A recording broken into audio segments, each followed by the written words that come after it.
Greetings from the New Earth Star Sanctuary. Before we begin with this zodiac sign, please be sure you have watched the introduction. As you move into the transmission experience with me, if it feels more comfortable to you, you may close your eyes at any time or engage through the visual connection as well.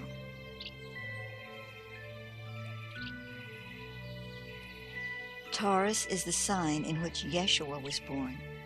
It is the gateway for Christic energies as they pour forth from Orion through Ursa Major and the Pleiades into the center of the earth. The vibration of the Christ interacting with the Buddhic current at this time of year creates a holy trinity with the soul of the earth. Within this holy trinity, human souls are able to come into greater realization of their threefold being of heart, Christ, essential supernal, mind, Buddhic reflective subconscious, and soul, earth elemental conscious. It is within one of the Taurian ages long ago that a fraction of the Melchizedekian order in Lemuria fell from grace. Many oracle priestesses were destroyed or sent into exile during that time. Therefore, this zodiacal sign also carries the karmic consciousness patterning, which emanates from the point where the divine feminine dynamic was dislodged from its true role. Taurus, of all the zodiacal signs, holds the most influence over the elemental soul of humanity. Within the sign of Taurus, the elemental soul has the opportunity to either advance its awareness of spirit, which in turn advances the planetary consciousness, or to revolt against its natural place of subservience to the higher spiritual soul with which it shares its living habitation. Taurus is the heaven house of the goddess and serves as her point of spiritual insertion into the membrane of elemental creation. Shambhala represents the conscious spiritual intelligence of souls incarnated within the earth, the races of the inner earth cultures.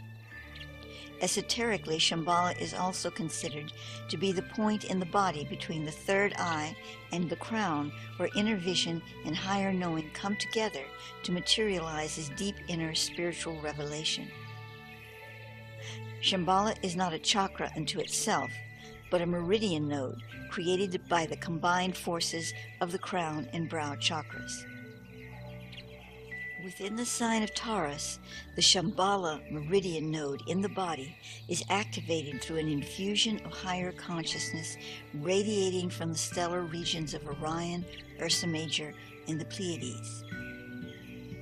The degree of activation is determined by the spiritual evolution of the particular individual. The star system of Sirius also contributes to this dynamic by releasing trapped energies within the magnetic field of the individual during the reign of Taurus each solar year.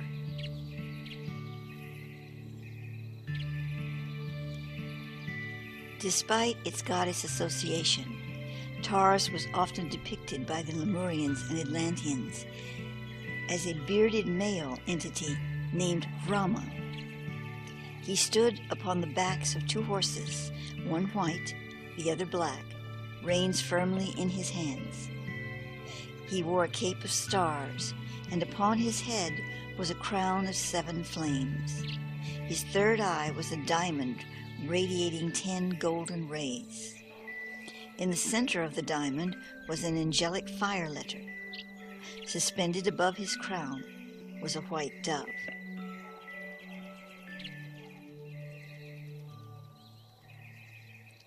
Rama represents an infusion of the divine feminine within the masculine polarity of the elements. The feminine negative polarity of the creating aether, the waters biblically, stirs the masculine positive elements into action. Therefore, Rama is governed by the divine feminine consciousness represented in this archetypal image as the white dove over his head.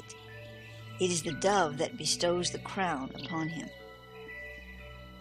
The 7-flamed crown represents his authority to rule within the creational realm of the earth through the power bestowed by the Christic goddess dove, the Holy Spirit. The 7 flames forming this crown represent the tongue of flames within the holy corona of our solar sun, which we call the Kumara. The Kumara spawned 7 different sets of 144,000 Samurdhi flames within the holy corona. It is through the holy corona of any solar sun that all life in the solar system is given its cosmic evolutionary directive.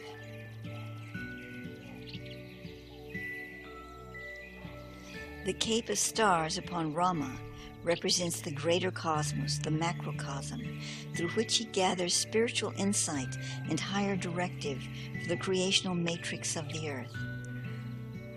The 2 horses ridden by Rama represent the divine intelligence and power within the earth, for she is a dynamic and ensouled being of her own.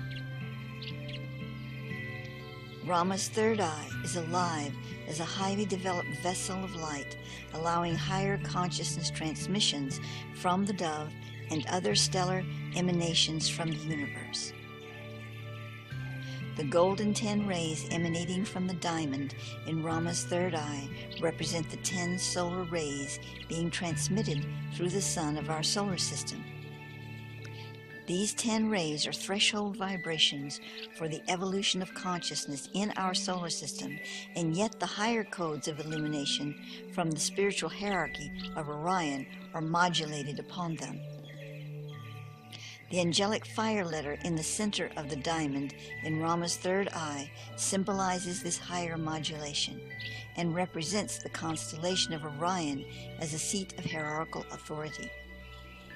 The constellation of Orion is also the home of the Christ soul we know as Yeshua.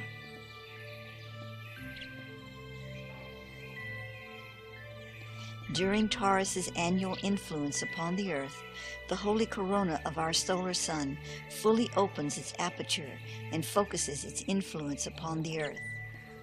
This tends to attenuate the elemental soul in its relationship with the physical body, bringing its evolution and harmonization within the spiritual soul to the forefront of a soul's experience.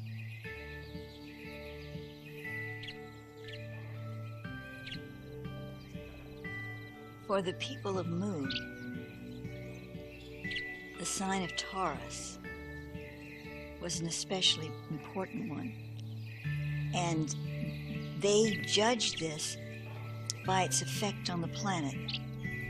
In fact, all of the zodiacal signs in Mu and Atlantis were seen as reflecting for the planetary whole more than for the individual, because they didn't, first of all, they didn't have the sense of individuality that we have today. They did see themselves as individuals at the time that these zodiacal signs were brought forth in this particular format, but they did not really have the extreme individuality sensing that we have now, which is really overkill for us. You know, we're too focused on our individuality. It's important to be individuals, Thoth has said, that this is part of the plan, you know, on Earth, to experience individuality on the Earth. We're not supposed to all just homogenize. We need to find a unity of presence and spirit together, but we need to also have our individual offerings in that and experience in that.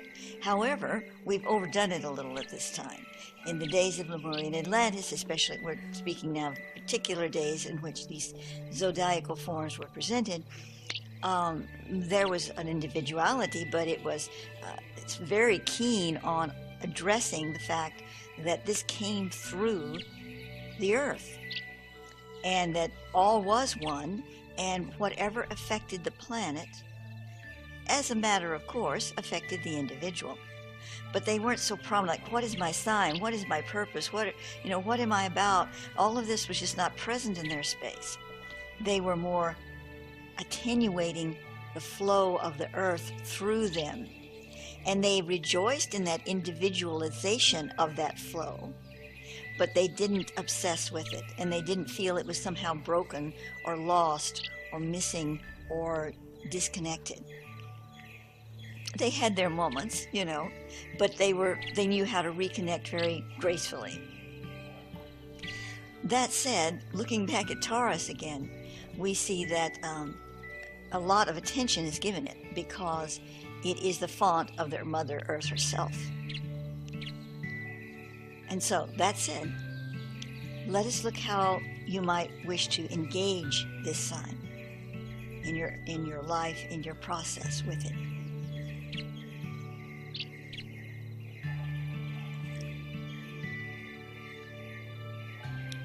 You might wish to begin by simply doing some deep breathing and visualize or feel, sense that connection, that direct connection to the heart of Gaia. And as you do so, sort of move back in time to embrace the Lemurian Atlantean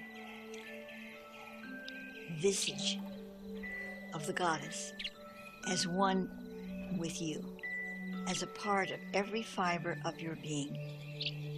The earth is you, and you are the earth. Now, those of you listening to this is not new news to you. I mean, we say it, we speak it, we put it out there, and in our conscious minds we say, oh yes, of course. But we're not really accepting it on the deepest levels that we could be, and even the deepest levels that the people of Mu were doing. So ask as you enter this that you're doing this not as a matter of fact, because you know this is something that you should be doing, but as a new thing, a new level of the experience, not the level that you do in your daily practice or meditation or just, when you think of it. This is a new thing. It's developed from information that you've received now concerning Taurus and concerning the Lemurian Atlantean view of how we relate to the zodiac. We relate through the earth. And don't personalize it too much.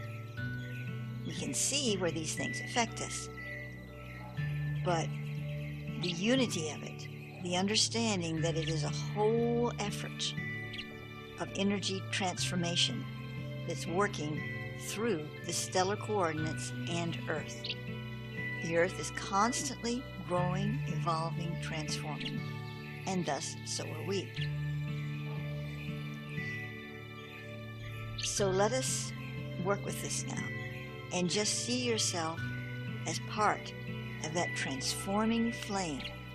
Not this little flame over here in the corner that's working on itself, trying to improve to catch up to the bigger flames. No, you are in the center flame of the earth. You are a part of that coalescing vibration of spirit that rises up and exalts itself into the heavens. And so it is.